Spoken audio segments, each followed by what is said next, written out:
Good morning बच्चों। आज के वीडियो का कंटेंट है exercise 7.11 element book 12th standard का basic Lagrange mean value theorem, जिसको एलएमवी भी बोलते हैं। एलएमवी यानी कि लैग्रेंज मीन वैल्यू थ्योरम, या केवल मीन वैल्यू थ्योरम भी बोलते हैं बच्चों। मीन वैल्यू थ्योरम,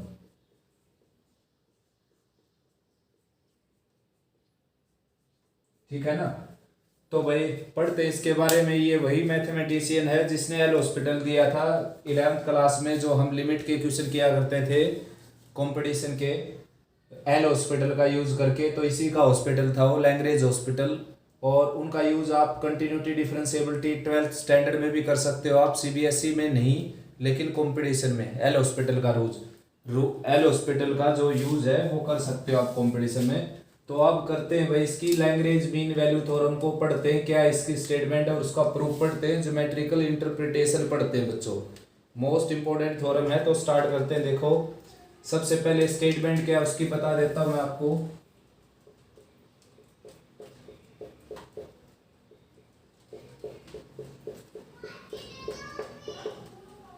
स्टेटमेंट है बच्चों, if f x is a function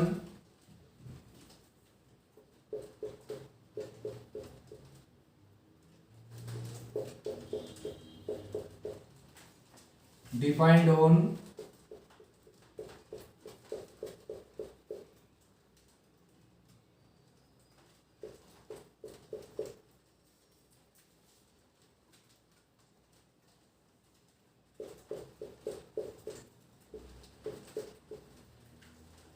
close interval a b. अगर कोई function close interval a b पर डिफाइंड है और दो कंडीशन पूरी करता है बच्चों। फर्स्ट कंडीशन है f x is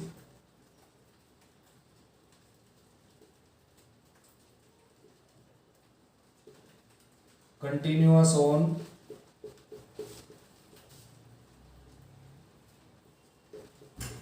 close interval a b close interval पर क्या हो, function continuous.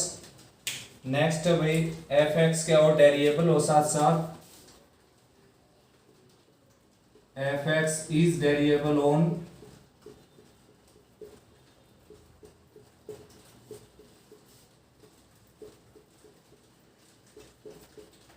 Open interval a b. Then LMV is applicable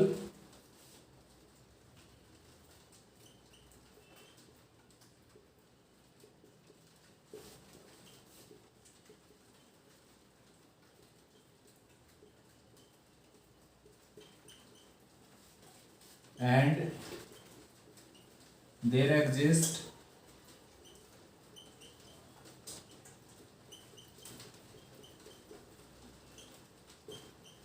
at least one C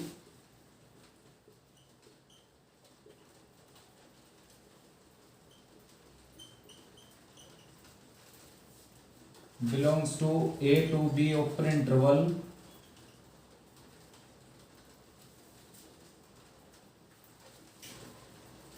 such that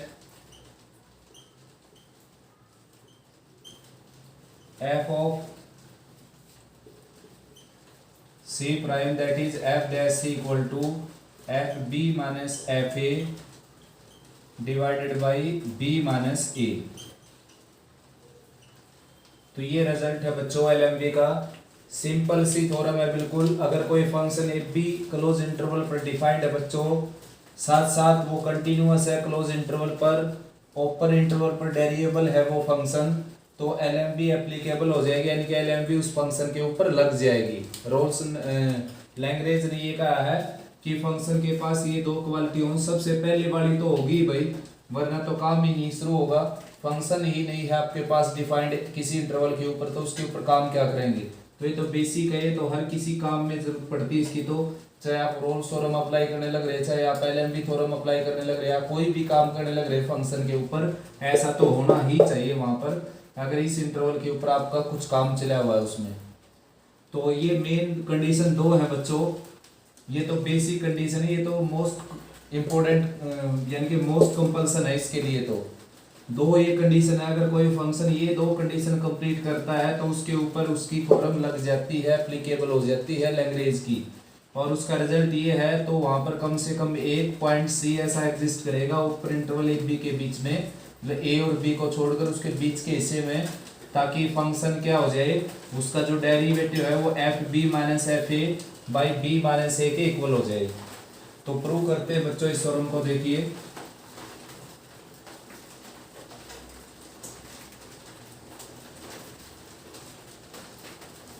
proof है बच्चों।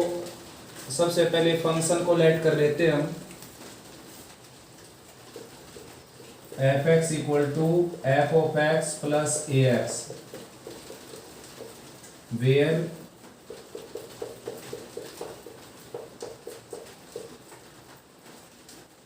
a is a constant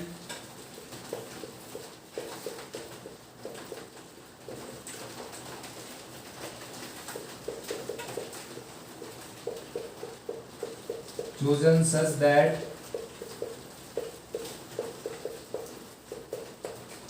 f of a equal to f of b, यानी कि इस तरह के चूज किया गया है कि f of a f of b के इक्वल हो जाए, ठीक है ना। और एफ एक्स जो है वो डिफाइंड है ए से b close interval a b के ऊपर,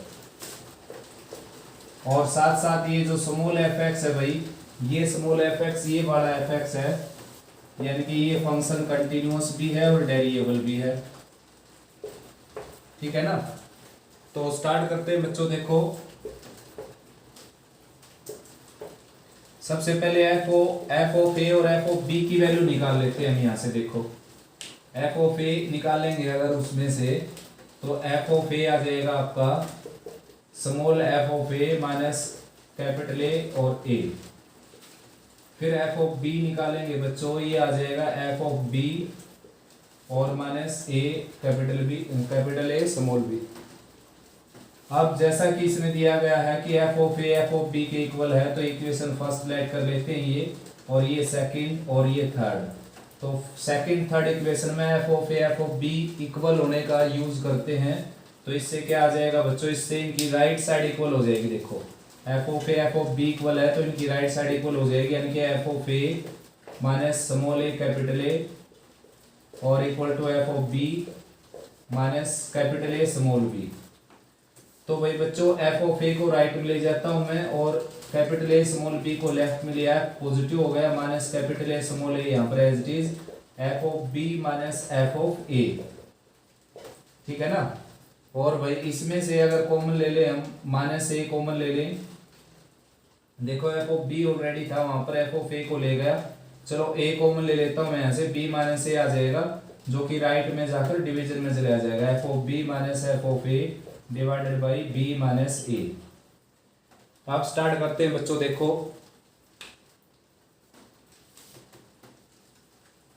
सबसे पहली बात है भाई एफ एक्स कंटिन्यूअस है ये, और ये पोलिनोमियल फंक्शन ये डेफिनेटली कंटिन्यूअस होगा, तो दो कंटिन्यूअस फंक्शन का सम भी क्या होगा बच्चों, डेफिनेटली कंटिन्यूअस। तो इन दोनों का सम क्या होगा, कंटिन्यूअस, यानी कि F of x close interval a b के ऊपर क्या होगा, कंटिन्यूअस। ऐसा लिख देना आपने, f of x continuous on f of x is continuous on close interval a b, ठीक है ना। कंटिन्यूअस होने के बाद फिर आगे चलते हम, आगे क्या बच्चों, डेरिएबल दिखाना। अब इसको एफ एक्स और ए एक्स डेरिएबल फंक्शन है दोनों, क्यों, क्योंकि इसको डेरिएबल और कंटिन्यूअस लेकर चलना हमने, तो ये डेरिएबल है और ये पोलिनोमियल डेरिएबल होता है ये बच्चों, तो दो डेरिएबल फंक्शन का सम भी क्या होता है, डेरिएबल। तो एफ ऑफ एक्स क्या हो गया, डेरिएबल भी हो गया। ये सारी बातें आपने लिखनी है, ठीक है ना। मेरे पास स्पेस की कमी थी इसलिए मैं डायरेक्ट लिखने लग रहा हूँ, बोल दिया मैंने, आपने आपको यही लिखना आपने, F x is derivable on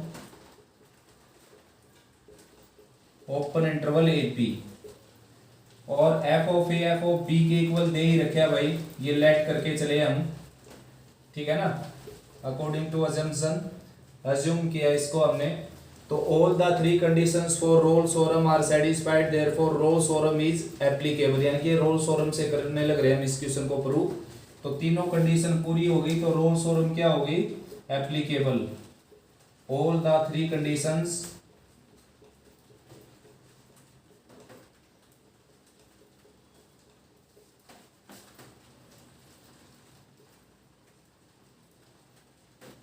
of Rolle's theorem are satisfied,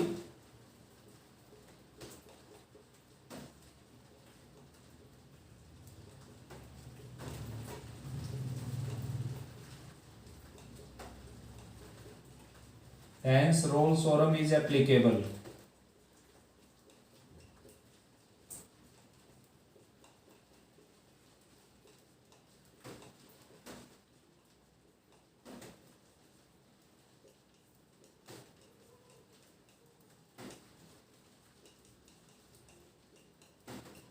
Rolle's theorem applicable हो गई भाई बच्चों, रोल्स थ्योरम एप्लीकेबल हो गई तो therefore there must exist at least one point C such that F dash C equal to zero. F dash C किसके equal आ जाएगा, जीरो के इक्वल। तो एफ डैश सी निकालते हैं बच्चों। एफ डैश सी क्या देखो, एफ ऑफ डैश एक्स यानी कि एफ डैश एक्स और plus a equal to zero. तो भाई एफ डैश एक्स किसके इक्वल आ जाएगा, माइनस ए के इक्वल। और माइनस ए की वैल्यू आप निकालें यहां से, तो ये है बच्चों f B minus F A,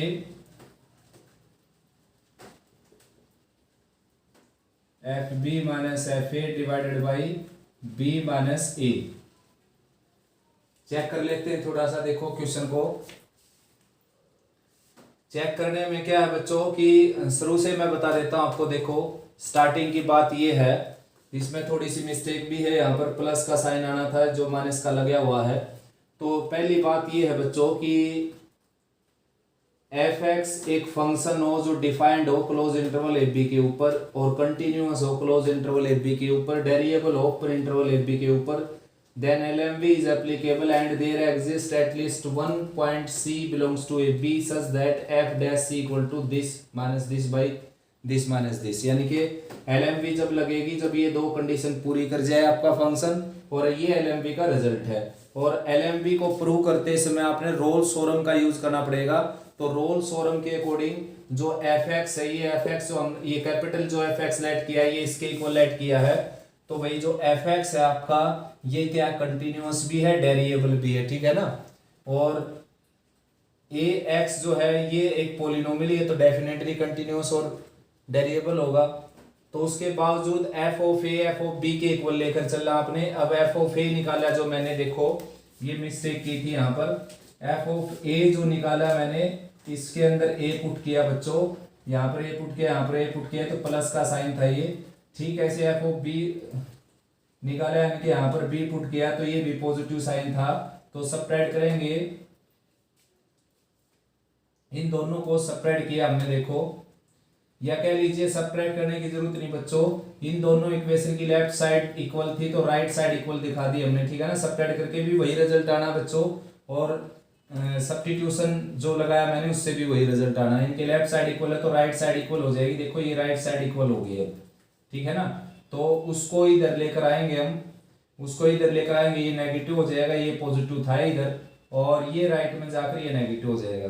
तो माइनस ए की वैल्यू आ जाएगी बच्चों ये, ठीक है ना। माइनस ए कॉमन निकालेंगे तो यहाँ पर बचेगा बी माइनस ए, बी माइनस ए बच जाएगा यहाँ पर। माइनस ए कॉमन निकालने के बाद और बी माइनस ए से डिवाइड हो जाएगा, तो ये माइनस ए की वैल्यू क्या रख दी हमने, F of B minus F of A by B minus A. तो ये प्रूव हो गया बच्चों, LMV का जो है ये रिजल्ट आ गया, ठीक है ना। तो ये है आपकी LMV Lagrange mean value theorem, ये स्टेटमेंट है इसकी और ये प्रूफ है भाई। अब ज्योमेट्रिकल इंटरप्रिटेशन दे देते हैं इसका। तो ज्योमेट्रिकल इंटरप्रिटेशन ये है बच्चों इस क्वेश्चन का, LMV का। अगर आपके पास कोई फंक्शन है जो ए से बी पर क्या है, डिफाइंड, ये x की वैल्यू a है यहाँ पर और यहाँ पर x की वैल्यू है b, ठीक है ना। तो फंक्शन जैसे आपका है f x y equal to f x आपका फंक्शन है, तो एक्स की वैल्यू ए है तो वाई की क्या हो जाएगी बच्चों एफ ऑफ बी, यानी कि ये पॉइंट हो जाएगा ए एफ ऑफ बी, ये वाला पॉइंट। और ये जो पॉइंट है ये हो जाएगा एक्स की वैल्यू बी है, तो यहाँ पर एक्स की वैल्यू बी रखेंगे तो वाई की वैल्यू आ जाएगी एफ ऑफ बी, ठीक है ना। अब सबसे पहली कंडीशन ये इस फंक्शन की, ये डिफाइंड है ए से बी क्लोज इंटरवल के ऊपर, ग्राफ में दिखने लग रहा है आपको। सेकंड बात ये है कि इसके ग्राफ में कोई भी ब्रेक नहीं है, there is a no break between a to b from a to b on the graph of this function. इस फंक्शन के ग्राफ में कोई भी ब्रेक नहीं है जैसे कि ये है, ठीक है ना। तो यानी कि इसका मतलब क्या हो गया, ये कंटिन्यूअस है, ठीक है ना। कंटिन्यूअस के बदले ज्योमेट्रिकली मैंने ये बोला आपसे। दूसरी बात कि there is no corner point between a to b, यानी कि ए से बी के बीच में कोई भी कॉर्नर नहीं है, या फिर ऐसा कह सकते हो आप there is no point from a to b या between a to b, a और बी को छोड़कर बच्चों, there is no point between a and b which we can't draw a unique tangent on this graph, यानी कि कोई भी point ऐसा नहीं है जिसके आप यूनिक टेंजेंट ना ड्रा कर सकते, हर जगह की टेंजेंट ड्रा होगी केवल और केवल एक, ठीक है ना। तो इसका मतलब क्या है, फंक्शन डेरिएबल हो गया भाई। डेरिएबल फंक्शन का जो ग्राफ होता है उसमें कहीं पर भी कॉर्नर नहीं होता और ऐसे स्मूथली चलता है वो, उसमें ब्रेक भी नहीं लगता कहीं पर भी, यानी कि टूटा हुआ भी नहीं होता आपका ग्राफ। यानी कि कंटिन्यूअस की भी क्वालिटी होती है, साथ साथ एक क्वालिटी और होती है कि कोई कॉर्नर नहीं बनता उसमें, इस तरह का कॉर्नर, इस तरह का जैसे ये कॉर्नर बन गया, ठीक है ना। यहाँ पर फंक्शन वेरिएबल नहीं होगा भाई बच्चों, क्योंकि टेंजेंट जो है वो यूनिक टेंजेंट ड्रा नहीं की जाएगी, यहाँ पर यूनिक टेंजेंट ड्रा नहीं की जाएगी। ऐसा कह लीजिए कि left hand derivative right hand derivative दोनों के आ जाएंगे डिफरेंट इस पॉइंट के ऊपर। तो जो भी डेरिएबल फंक्शन होते हैं उनके फंक्शन में कभी भी कोई कॉर्नर नहीं बनता, आप ड्रा करके देख लीजिए, ठीक है ना। तो भाई ए से बी के बीच में ये डेरिएबल भी हो गया, कंटिन्यूस भी हो गया। अब मेन बात आती है इसका रिजल्ट। तो रिजल्ट में क्या कहा गया है, ये रिजल्ट में बोला गया है कि वहाँ पर इस इंटरवल के बीच में कम से कम एक पॉइंट जरूर एग्जिस्ट करेगा जिससे क्या हो जाएगा, F of dash C equal to F B minus F A by B minus A हो जाएगा। तो इसका मीनिंग क्या है बच्चों, देखो इसका मीनिंग ये है कि अगर मैं इस लाइन का स्लोप निकालूं, इस लाइन का, इसको ए बी बोल देता हूं, तो स्लोप आपने निकाल रखे है बच्चों 11th क्लास में, स्लोप ऑफ ए बी क्या होता है, formula y2 minus y1 divided by x2 minus x1, ये फार्मूला होता है स्लोप निकालने का। तो y2 कौन है, f ऑफ b,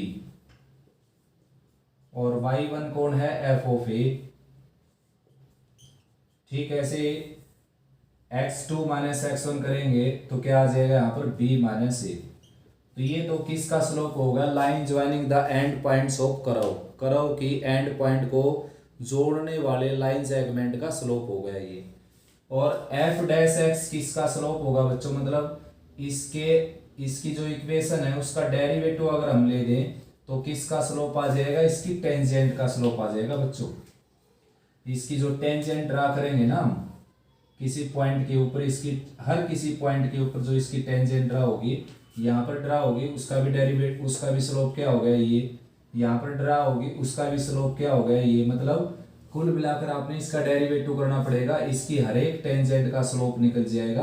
अब आप ये कहेंगे कि भाई हर एक टेंजेंट तो अलग अलग पोजीशन में ड्रा हुई, सबका स्लोप एक जैसे कैसे निकलेगा, तो वो पॉइंट भरने से अलग अलग हो जाएगा। मान लो आप इस टेंजेंट का स्लोप निकालने लग रहे हैं और ये पॉइंट है आपका 3 2, तो डेरिवेटिव लिया, ये तो क्या आ गया, एक जनरल टेंजेंट का स्लोप आ गया, मतलब इसकी सभी टेंजेंट का स्लोप। अब अगर ये पॉइंट भर दोगे आप यहाँ पर x की जगह 3 y की जगह 2, मतलब मान लो आपकी स्टेटमेंट ये है, देखो तो आपने इसका डेरिवेटिव किया तो डेरिवेटिव आ गया 2x प्लस 0।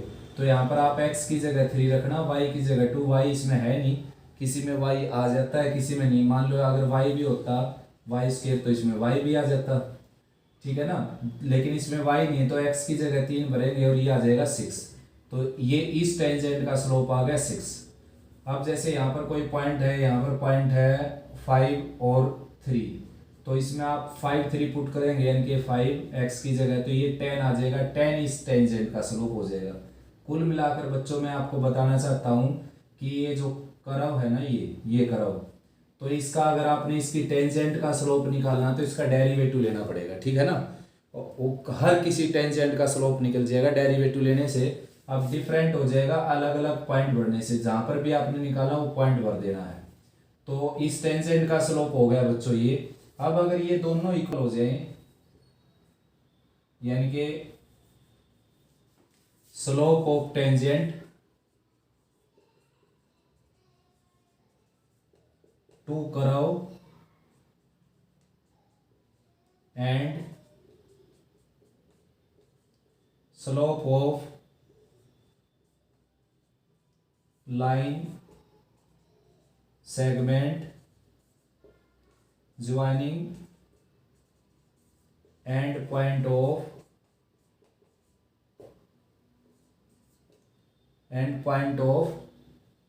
कर्व, ठीक है ना। कर्व के एंड पॉइंट को ज्वाइन करने वाले लाइन सेगमेंट का स्लोप और इस कर्व की टेंजेंट का स्लोप अगर इक्वल हो जाए तो यही तो इसका रिजल्ट आ जाएगा। तो ये इक्वल हो जाए तो क्या आ जाएगा बच्चों, ये आ जाएगा। देखो मतलब मैंने क्या किया, इस लाइन सेगमेंट का स्लोप निकाला जो कि ये हो गया, इसकी टेंजेंट, इस कर्व की टेंजेंट का स्लोप निकाला, ये टेंजेंट है इसकी, इस टेंजेंट का स्लोप निकाला जो कि f डैश x हो गया। और फिर मैंने कहा कि अगर इन दोनों का स्लोप इक्वल हो जाए तो क्या रिजल्ट निकलेगा, ये। और यही तो LMV का रिजल्ट है। तो इसलिए ज्योमेट्रिकल इंटरप्रिटेशन क्या है इसका, ज्योमेट्रिकली LMV का, if there is a graph from A to B which has no break from A to B and there is no corner point between A and B, then there must exist at least one point on this graph from which we draw a tangent which is parallel to the line segment joining the end points of the curve। यानी कि अगर ऐसी quality हो जाए किसी के graph में कि A से लेकर B तक कहीं पर भी ना टूटे और A से B पर उसका ग्राफ बना हुआ हो, यानी कि फंक्शन डिफाइंड हो, तो ग्राफ बना हुआ है A से B पर और ग्राफ कहीं पर भी ना टूटे, साथ साथ कोई कॉर्नर पॉइंट भी ना बने A B के बीच में, तो इस कर्व के ऊपर कम से कम एक पॉइंट जरूर एग्जिस्ट करेगा जहां पर आप टेंजेंट ड्रा करेंगे तो वो टेंजेंट इस लाइन के पैरेलल हो जाएगी, इस लाइन सेगमेंट के पैरेलल हो जाएगी, जो लाइन सेगमेंट इसके एंड पॉइंट को ज्वाइन करने से आता है। आया समझ में? तो ये है इसका ज्योमेट्रिकल इंटरप्रिटेशन, LMV का ज्योमेट्रिकल इंटरप्रिटेशन है बच्चों।